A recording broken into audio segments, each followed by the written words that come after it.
9 бөлүм. Ыйса аларга дагы мындай деди. Силерге бир чындыкты айтып коеюн. Ушул жерде тургандардын кээ бирлери күч кудурети менен келген Кудай падышачылыгын көрмөйүнчө көз жумбайт. Ушундан 6 күн өткөндө Ыйса Петрди, Жакыпты жана Жаканды башкалардан бөлүп алып, бир бийик тоого алып чыкты. Анан алардын көз алдында Ыйсанын кебетеси өзгөрүп кетти.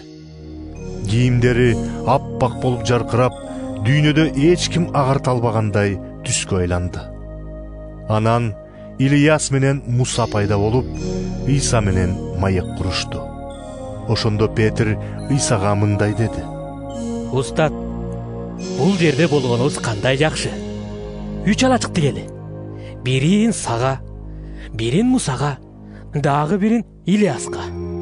Ал эмне дегенин өзү да түшүнгөн эмес. Анткени баары коркуп турушкан. Анан бир булут пайда болуп, аларга көлөкөсүн түшүрүп, булут ичинен Бул менин сүйүктүү уулум Ийса. Аны уккула деген үн чыкты. Алар айланасын карай калышса, жанында Ыйсадан башка эч ким жок экен. Тоодон түшүп келе жатышканда Ыйса: Адам уулу өлүп, кайра тирилгенге чейин көргөнүңөрдү эч кимге айтпагыла деп буйруду. Алар бул сөздү унутушпай, бири-биринен Өлгөндөрдөн тирилет деген эмнеси? деп сурашты. Анан Ыйсадан сурашты. Эмне үчүн дин мугалимдери Машаяк келерден мурун Илияс келиши керек дешет? Ыйса: туура.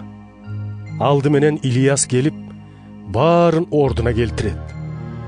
Ошондой эле адам уулу да ыйык жазууларда айтылгандай көп азап чегип, жек көрүндү болууга тийиш эмес беле.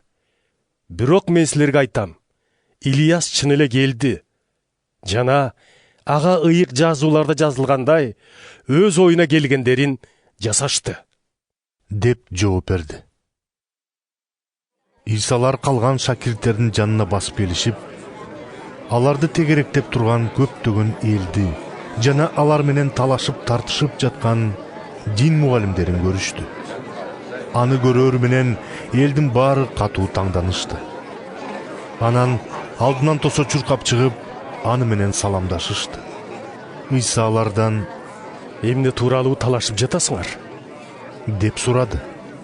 Элдин ичинен бирөө ага: Устат, мен сага жин уруп, дудук кылган уулумду алып келдим эле. Жине кармаган деле боюн жер куруп, оозунан көбүгү чыгып, тишин кычыратып тырышып жатып калат. Шакирттериңен жинин кубалап чыгаргыла деп сурансам, колдорунан келбей койду деп үн катты.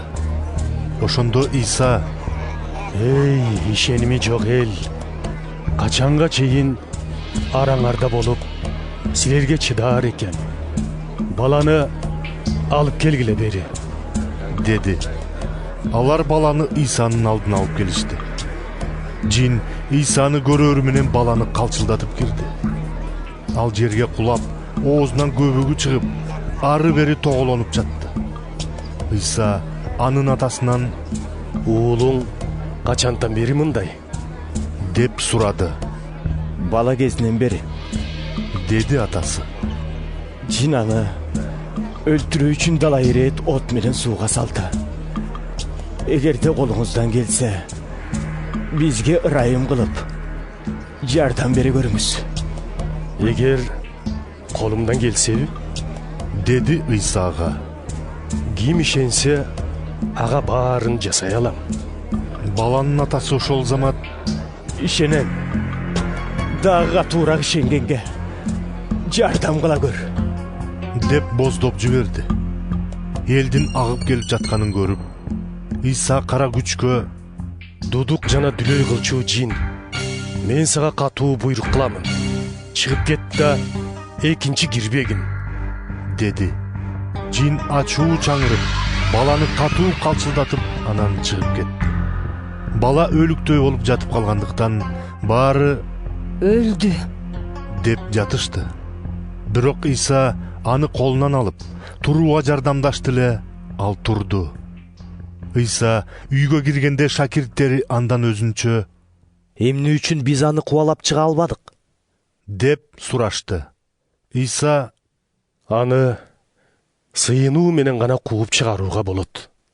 деп жооп берди. Ыйса шакирттери менен ал жактан чыгып, Галилея аймагын аралап өтүп баратты. Ал өзүнүн кайда экенин эч ким билбөөсүн каалады. Анткени шакирттерине Адам уулу кишилердин колуна түшөт. Аны өлтүрүшөт. Анан 3-чү күнү ал кайра тирилет деп айткан болчу. Бирок алар бул сөздөрдү түшүнүшкөн эмес. Сурагандан болсо коркушкан. Алар Капернаумго келишти. Үйгө киришкенде Ыйса алардан Жолдо эмнени талаштыңар? деп сурады. Шакирттери үндөшпөдү. Анткени алар жолдо арабыздан кимибиздин жолубуз улуу деп талашкан эле. Ыйса олтурду да 12 шакиртин чакырып алып мындай деди: Ким биринчи болууну кааласа, баарынын акыркысы жана баарынын кызматчысы болсун. Анан бир кичине баланы алып, алардын ортосуна тургузуп койду. Анан аны кучактап: Ким ушундай балдардын бирин мен үчүн кабыл алса, мени кабыл алганы. Ал эми ким мени кабыл алса, мен эмес, мени жибергенди кабыл алганы деди. Ошондо жакан: Устат, сенин ысмыңды оозанып, адамдардан жиндерин кууп чыгарып жүргөн бирөөнү көрүп, ал биз менен жүрбөгөндүктөн ага тыюу салдык деди. Ыйса болсо мындай деди: Ага тыюу салбагыла. Менин атыман укмуштарды жасагандын бирөө да дароо эле мен жөнүндө жаман сөз айта албайт. Ким бизге каршы болбосо, ал биз тарапта. Силерге бир чындыкты айтып коеюн. Ким силерге булар Машаякка караштуулар деп мен үчүн бир чыны суу берсе, ал сөзсүз өз сыйлыгын алат.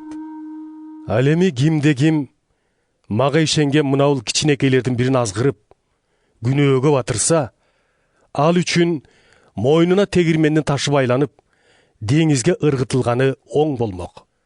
Эгерде колуң сени күнөөгө азгырып жатса, аны кыя чап. Эки колуң менен тозоктун өчпөс отуна кеткениңден көрө, майып болуп, бейишке чыкканың жакшы. Эгерде сени бутуң күнөөгө азгырып жатса, аны кыя чап. Эки бутуң менен тозоктун өчпөс отуна ыргытылгандан көрө, чолок болуп, бейишке чыкканың жакшы. Эгерде сени көзүң күнөөгө азгырып жатса, анда аны чукуп сал. Эки көзүң соо тозокко ыргытылгандан көрө, бир көзүң менен бейишке чыкканың жакшы. Ал жакта аларды жеген курттар эч качан өлүшпөйт. Жана аларды куйкалаган от эч качан өчпөйт. Кудайга тартуу кылынган нерселер туз менен тазаланган сыяктуу, баардыгыңар азап отунан өтөсүңөр. Туз жакшы нерсе. Эгер ал даамын жоготсо, аны кантип калыбына келтиресиң? Жан дүйнөңөрдө туз болсун, жана өз ара ынтымактуу жашагыла.